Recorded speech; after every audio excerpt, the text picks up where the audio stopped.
Hello, it is Steve here on the official Eurovision Song Contest Podcast, still in Vienna with, I'm so pleased to say this, Delta Goodrem, Yay! representing Australia.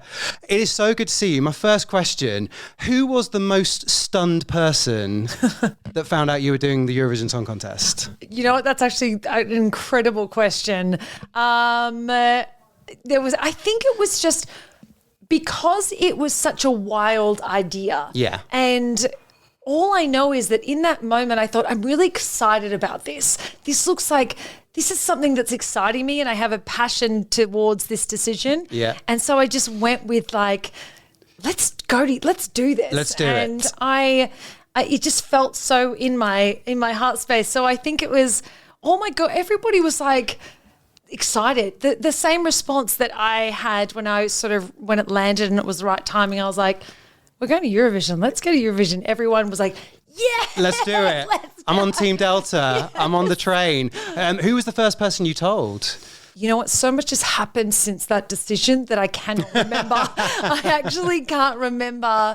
I remember the process of what we were going through because then I had to go straight into studio. Yeah. And maybe it was the fact that I then started calling my songwriters that I wanted to write with and my producer of this current album. And they were probably my first call because Jonas Myron, who's an incredible songwriter, he had messaged me when he saw that article saying, would I do Eurovision? And I think he was one of the first people where I turned around and said, Jonas, I'm doing Eurovision, get on a flight. And he came? Because he had such a passion for it too. Yeah. And I loved that he loved it so deeply. Yeah. And it was the same with, and with Mike Fatkin as well. And then Faraz and I had been on such an incredible journey with this album that we were just writing so much together. And I think they were the first three people I spoke to. And we literally had 2 weeks together to do it. Oh, really? Like, this has to happen now. We need to. That's a quick turnaround. Yeah, it's what we like get together. We locked ourselves in my office, which is a big studio, and nice. We had all the fairy the Delta lights. office, love it. The Delta Bureau. Yes, has all these. It had all. We just filmed Christmas with Delta, my TV show. Oh, amazing! And there was all these Christmas trees up, and that was how we wrote it. I love it. So you basically wrote Eclipse, a song that we're now performing in Vienna in the sun in the middle of Christmas, essentially. Pretty much, yes, with Christmas trees in the background. and once you'd got Eclipse down, did you go, yeah, this is it. This is what we're going with? Well, I'm a real analyzer. So I'm definitely somebody who takes like everything in and I really let myself process and think about it. So I of course take the time because I've been writing for my new album. Yeah. So I was very conscious of, I have a lot of 3-minute songs on my album.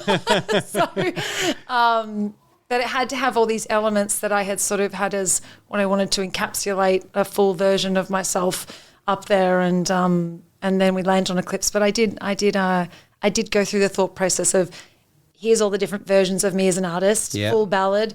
Do we go full, like fun and energetic? Do I go? So I had to kind of decipher between which version of my artistry I wanted to share. And we've got full-on Delta ballad, full-on goosebump-inducing Delta ballad, right? Steve. The rehearsals have happened, the first rehearsals. How did you feel stepping on that stage? I know you're no stranger to a big stage, but this is a little bit different. Of course. Oh my goodness. I'm just so grateful. I really was just really happy to be there. I'm so grateful to get to do what I love to do deeply. And just step into the moment and kind of get the, be a part of Eurovision is such an incredible, iconic stage that they've got such an amazing process. It's just stepping into that as well with my process and then going in and enjoying it. And I just really enjoyed today. Yeah, well, we love having you part of the class of 2026. It's amazing. Exactly. Hilariously, somebody else who's in the class of 2026 is your mate, Boy George. I bet you didn't know that was going to happen, did you? I didn't. At first, someone said Boy George is doing it. I was like, surely he would have told me. And then all of a sudden, he's there with San Marino. So, I mean, it's very on trend and very much his character to surprise and delight. Yeah, because obviously, if people don't know, Delta and Boy George were on The Voice together in Australia. Have you seen him yet in the Eurovision context? I haven't seen him yet. We have texted. He's like, "Hi, babe. Guess what I'm doing?" Exactly. He definitely. I mean, we did I want to say 4 years or working together. So you get to know everyone very well on their teams. Yeah. And my makeup artist was looking forward to seeing his makeup artist. One big family. It is hilarious that the 1 year that you decide to do it, there's someone that you know. I know. That's on the bill with you. I know. You know? I think that's awesome. And the fact that I think, again, in timing, Eurovision is so special that the fact that there is just, every year is so different for all the music. I feel like what I'm already looking forward to next year is that I will get a playlist. Yes. Because I find it so hard to find new music. Yeah. And then I honestly felt like I was like, wow, every year I'm going to have my playlist for the year. And that's my Eurovision playlist. And I'm blown away the more and more I've dived in at how special it is. But to be able to sort of in this moment in time also have Boy George, he's an icon, and to be a part of it with incredible artists, it's amazing. Delta's got the Eurovision bug, and I tell you what, once you start, you can never stop. Do you know what I mean? You can never stop. I saw somebody say, this is my mind right now, and it's going through all the different songs that just pop in at all times, and that's my mind too. Yeah. Keep hearing everybody's song going That's around. what we do as well. And you never know when the next one will pop up. Oh, it's Norway now, or it's Luxembourg now.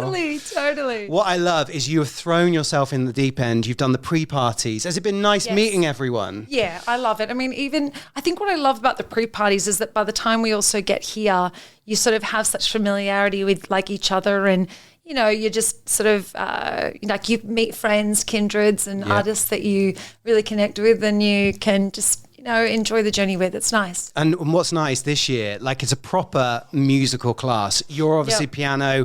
We've got Daniel from Czechia, who's also on this podcast today. He's piano. George, the singer in Zizka B from Georgia, he does piano recitals. We've got violinists in Ava Maria. We could do, and Linda, obviously, from Finland. Yes. Yep. We could have a Eurovision orchestra, right? Yeah, absolutely. Isn't that amazing? Why stop now? Let's keep going. I've got my eye on all of them when it comes to starting the orchestra. I'm happy for you to be the conductor and lead that. You'd let me be the conductor? Yeah. Oh my goodness, amazing! It's your idea. Okay. We're in Vienna. I'll start the WhatsApp group. I'll do it. You've obviously represented. Well, no, you've obviously been around the world, represented Australia before, but this is like. Does it feel a bit surreal representing a country in this capacity? No, it feels very. I feel very much like my country's with me. Yeah. I feel like they're in my heart, and I feel like we're in it together. I feel like it's we're in it together. I've always felt very patriotic about my beautiful country. I love Australia deeply, and I think it's just, the most beautiful place in the world. And so I honour that, and I love all my family and friends and the people that have been with me on my journey there, and I just want to kind of look at this like a celebration and fly the flag really high and just do the very best that I can. What's amazing, Delta, is 2015 Australia began their Eurovision journey. Yep. Guy Sebastian here in Vienna. It's like a nice circle moment. It was funny today. I was like, we're 11 years and I'm number 11 on the on my thing. Oh, you are? Yeah, it's like full circle moment. Love it. And the fact that I think it came from that Australia loved Eurovision so much, and that there was a lot of audience out there, and I think it's incredible that we get to be a part of Eurovision. Have you had any messages from previous Australian participants? Message of support? Yes, everybody, the second that it was released, they all messaged and said good luck, and we're so happy, and everybody was great. And did you used to watch Eurovision as well? 70 years this year. Have you got some favourites from the past? 70 years. Of course I have some favourites. It would be Celine Dion, of course. The Queen. The Queen, Celine Dion. And of course Olivia Newton-John. Yes, of course. My two... Keeping it patriotic there. Yeah, of course. Even though it wasn't for Australia, she had her Australian heart there. Much missed as well. Much missed. Yes, absolutely. But the two of them being, two people that have made me fall in love with music in the first place. The fact that they had been a part of this stage was something that I also was like, oh wow, it's really special. we can't talk too much about the performance because we want to keep it a surprise. But one thing we can talk about is what you're wearing, because I've never seen so many jewels on a dress in my life. How many? There's 7,000 Swarovski crystals, hand stitched. Yeah, hand stitched into the dress. So wow, this wonderful designer who I work with in Australia on many outfits, Nikki, it's called Villani, and it was actually just such an amazing collaboration of us talking through what does it mean. She passionately loves Eurovision as well. Oh, does she? Greek. Brilliant. She was just, she was sharing everything of her passion of all the years that she loved Eurovision. And at the start of the year, she was like, I really want to do something for Eurovision. And as fate had it, was me. And she couldn't believe it. So she was like... Incredible. And we created the heart space of the Eclipse. And I just kept saying I really wanted to represent silvers and golds of like all the worlds and being full, like wholehearted, and that's what she created, and I'm blown away at what she made. 7,000 jewels. How long did that take her to do? Do we know? Yes, it was like 5 days. 5 days. Wow. 500 hours. 500 hours. Sorry, 500 hours from everybody. I mean, everyone got involved. Like, this is a team effort. Everyone's getting there on it, because obviously there's a cape with it. It just moves, and it's all sort of got tiny little stars in there. Yeah. And lovely. Yeah. And so you were saying she's Australian Greek, so she's cheering on you and Eclipse for Greece this year as well. Yes. Well, she's definitely, I've been like, Nikki, call your friends over there and tell them to start voting Australia. Love it. I love that literally you got the best PR for your song Eclipse, because there was an eclipse in Australia. Steve, many people have slept on this knowledge, and I'm like, we could not believe it. So this was not planned, right? Well, no, you can't plan it. You can't plan an eclipse. No, you definitely can't. Right. But what was amazing was that there's obviously the window of when you can announce. Yeah. And we just Googled when is the next Eclipse. Yeah. And then it said on, was it 4th of March and we just couldn't believe it. So we went the day before. Love it. Honestly, the best PR in the world. I saw all the videos of you like Delta's not looking at the eclipse, because you're not supposed to, but you know what I mean. Yeah. Well, that's what I loved it, because I got to see everybody start filming. Like, my mom was there going, like, my husband's mom was like sending, look, we're looking at the eclipse. And then everybody in the community was like, I was like, take the videos of the eclipse and start playing the music. And it was really awesome. Felt very like we were all connected. So good. What does your mum think of you doing Eurovision? She's on a flight on the way here. Oh, amazing. So she's got her and one of her best friends, Mrs. B. So oh my God, girls trip over to Vienna. They met when we were at school, like on school drop off when I was a kid. Yeah. So Pauline and my mum are on their way. This is amazing. Oh, that's going to be so nice for you to have her here. Yeah, I'm really glad she's here. She didn't want to miss it. She's been so excited. Does she have T-shirts with your face on? Look, yes, she does. She does. Look, no one's coming over from Australia without some merch on. Yeah, right. We're coming over with merch. We're coming over with the flags. Everyone's all in. I love talking to contestants about their mums, because I can just imagine that she'll be here. She'll be like, my daughter's in Eurovision. My daughter's in Eurovision. That's it, Delta. She's my daughter. Like, she'll just want to tell everybody who you are and what you're doing. I think so. I mean, my mum's do we think, I feel like she's quite like, she's like, she'll get very teary. Emotion. Yeah. But we've obviously, growing up being with music, she's just really excited to be here, and she didn't want to miss it. She was like, just go up there. She's just been really encouraging. And well, when she sees you on the stage, she's gonna the tears are gonna flow, aren't they? My team were crying today.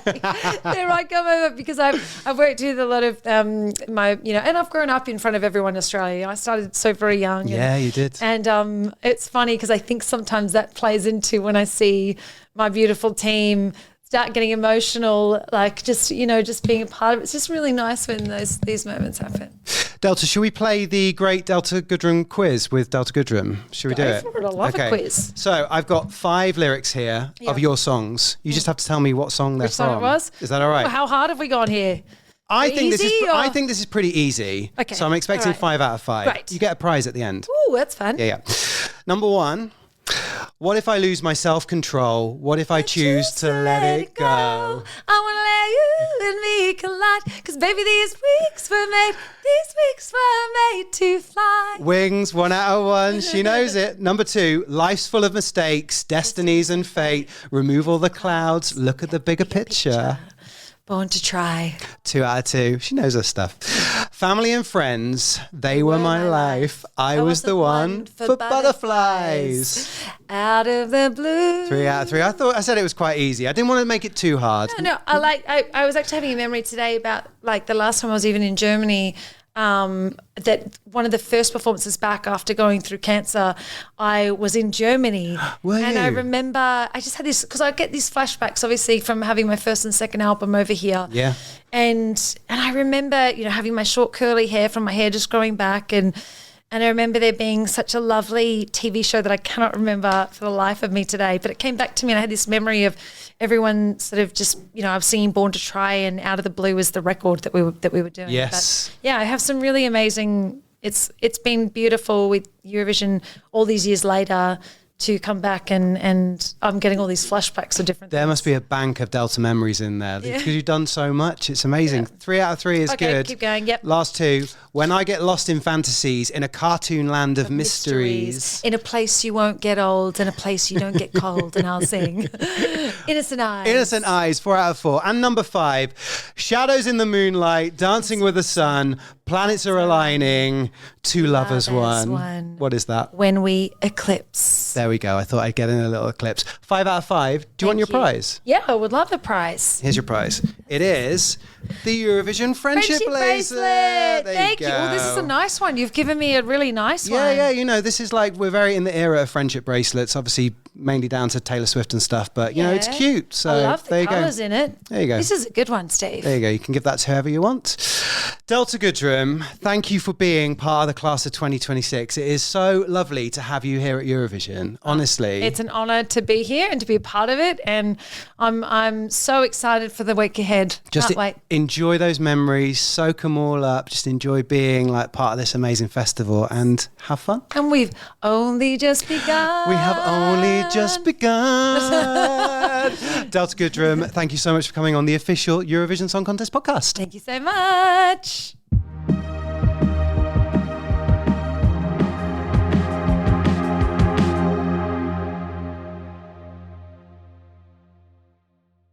Hey everyone, you're listening to the official Eurovision Song Contest podcast. We are here with Daniel Ziska representing Czechia. So good to see you. So good to see you. Thank you for having me, Steve. I'm glad you are here because you've had a bit of an interesting journey to Vienna. Tell us what happened. So we were on the train and then everything was going quite smooth. But then one station before Vienna, there was some problem with the tracks, so we had to leave. But I think we made it into a nice chill afternoon. We sat at a cafe, we chatted for a little bit, and then Eurovision was very lovely that they sent a bus for us. So it was it was a bit longer than we anticipated, but it was we enjoyed it. See, Eurovision is a contest, but also a taxi service. Yeah, we need you here, right? Was there any moment when you thought, "Oh my goodness, are we going to make it?" No, I was sure that we're on the right path. It's just more complicated.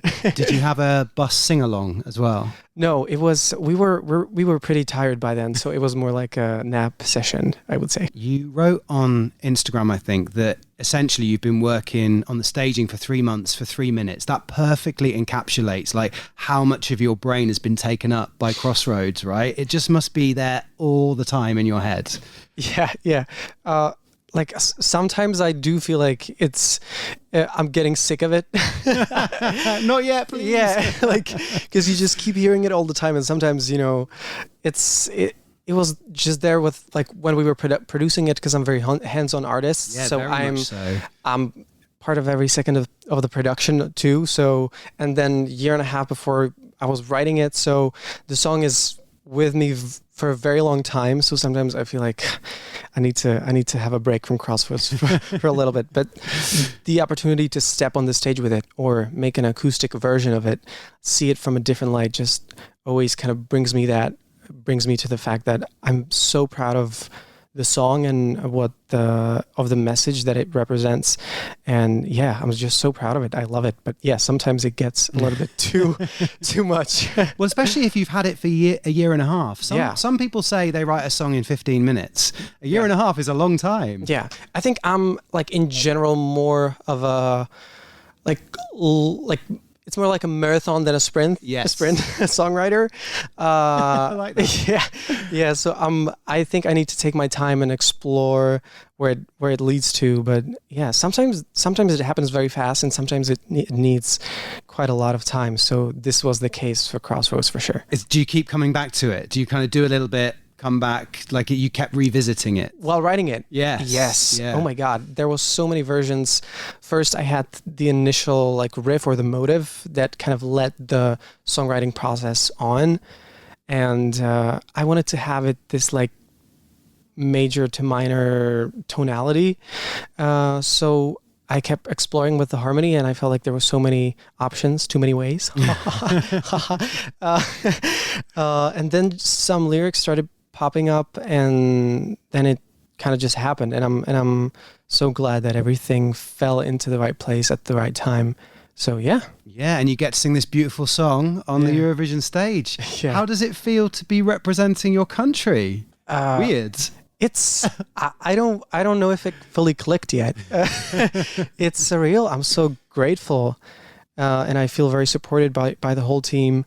And your country, I assume. Yes. All the messages that I'm getting on social media, I was surprised by the amount of support and the amount of positive feedback that we got. So yeah, it's an honor, and I'm just trying to do the best that I can and to enjoy the process, because it's as everybody says, it's a once in a lifetime experience. Yeah.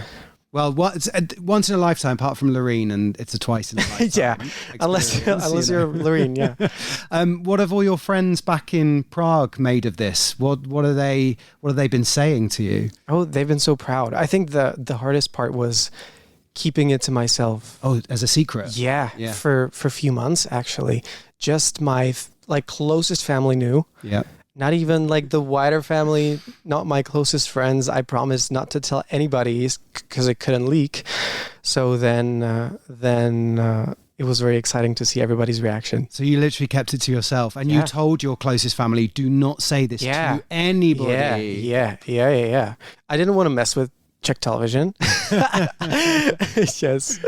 That is amazing. There is something really cute hidden on your Instagram, which I think people should go and look. But it's basically a video of you singing Elastic Heart by Sia, right? That's still there? Yes, it's still there. Yeah, but like means you were 12 years old. Oh, when I was very young. Yeah, right? Okay, I'm not aware that's still on my Instagram. Okay, well, surprise. Yeah. But that just proves you've been like passionate about music for so long, and piano. Sure. Yeah, for sure.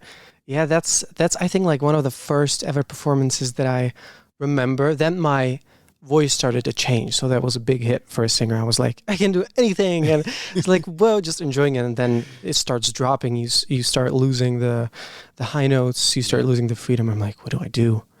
Do I just have to stop singing? No. And then I was just lacking technique, and then I was so fortunate to when I started studying musical theater, I was very fortunate with just like getting an incredible vocal coach who's been such an essential part of my journey, and without him I couldn't write songs like these, and he kind of gave me the freedom with all the work that we've together put into the vocal training. It gave me so much freedom, and I can treat my voice like an instrument now, which is the biggest gift ever. So I'm very fortunate to have people who have provided me with this technical ability, because I just couldn't do it. Once my voice started to change, I was like, damn, what's happening? But now, what a voice. Look at it now. Look at it now. Hear it now. Yeah, hear it now. We need to know some of your favorite musicals, please. What do you love on the stage? Oh my God, that's a tough one. Well, I'll tell you what was the first musical you saw? Okay, so I think the first that's like in my memory the hardest, I think it's the movie Mamma Mia. Yes, I was like, great. That's so cool. Yeah. And a nice Eurovision connection, obviously. Yeah, exactly. Full circle. I never realized that. Yeah. So that for sure. And then like lately I've been listening to a lot of Wicked, and then oh my god, Cats, like Stephen Sondheim and his whole repertoire. Oh, it's I don't know, cannot pick. I think there are like phases of favorite things, and Bernstein. I don't know. It's just I would say I have to say West Side Story. I think. West Side Story is my favorite musical. Cats was my first musical I ever saw. I was thinking Cats. Yeah, it was the first musical I ever saw, and as a kid I was a bit like, what's going on? I don't really know. And still now I'm a bit like, what's going on in Cats? But I can appreciate it. Yeah. Okay. You need to meet Søren from Denmark because he's a big musical theatre guy. Yes, we spoke in Amsterdam at the pre-party. Ah, you've met already. Yes, and I had no idea he has like musical theatre background, and then he was going on stage few contestants before us, and I heard the what's the word for that? Like the warm up, the guy who's providing. The MC. Yeah. The host. The host. Thank you. The host. I heard the host. Yeah. Thank you. Sorry, my second language. I heard the host say like, this contestant has like history in musical theater. He played Tony in West Side Story. I'm like, West Side Story, that's crazy. And I was like, who's that? Like, I have no idea. And then they announced Søren. I was like, yeah, makes sense. Like, he's incredible, of course. He was doing, in the run-up to Eurovision, he was doing a show at the same time as preparing for Eurovision. Yeah. And I heard now he's going to do, like, Romeo and Juliet or something. Yep. He's incredible. But yeah, there we go. The two, like, musical theatre kids. Yeah. I think there is more, like, also... I think Ava from Luxembourg. Yes. She also studied musical theater. Yeah. There's someone else I forgot. Yeah. Theater kids. The class of 2026 is so talented because if we take the violinists like Linda from Finland and Eva Maria, there are piano players there. Like you could basically make an orchestra. Yeah. The talent on show is phenomenal. Also, when Delta starts playing the piano, I was like, oh, of course. She's singing, and you're just like, how is that possible? And then she starts playing the piano, and you're like, okay, bye. Have you met her yet? Yes. Okay. Yes. And obviously you knew like her piano. I was so starstruck. Yeah. Were you? I was trying to look chill, and then we met right before we entered the stage at one of the pre-parties. Yeah. We all the contestants had to walk up. So I was like, sorry, I haven't introduced myself. And she was like, I was next to the stage when you were singing. I was like, it's good that I didn't know. Yeah, of course. Because I would be very nervous if I knew. She was so lovely. She has like an aura that just kind of... And a great piano. Yeah. You know? It's obviously 70 years of Eurovision. Who are some of your Eurovision idols and icons? Salvador Sobral. Yes. Oh my God. Of course, like ABBA. Yeah. And then Celine. Yeah. Loreen. Celine. Duncan Lawrence. Hey, it rhymes. Duncan Lawrence. Like, there's so many people that,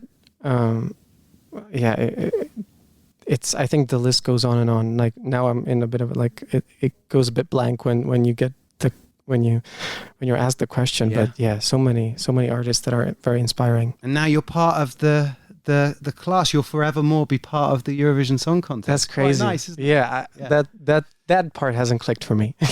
It will do. Okay. I promise. Daniel, it's great to meet you. It's great for you to be here. I'm glad that we got you here. And, thank you, Steve. The train didn't you weren't stuck somewhere in random. You know, you're here, you're present, and we love your song Crossroads. So. Thank you so much for having me, Steve. It was so lovely. Thank you for joining us on the official Eurovision Song Contest podcast. Daniel Ziska. Thanks.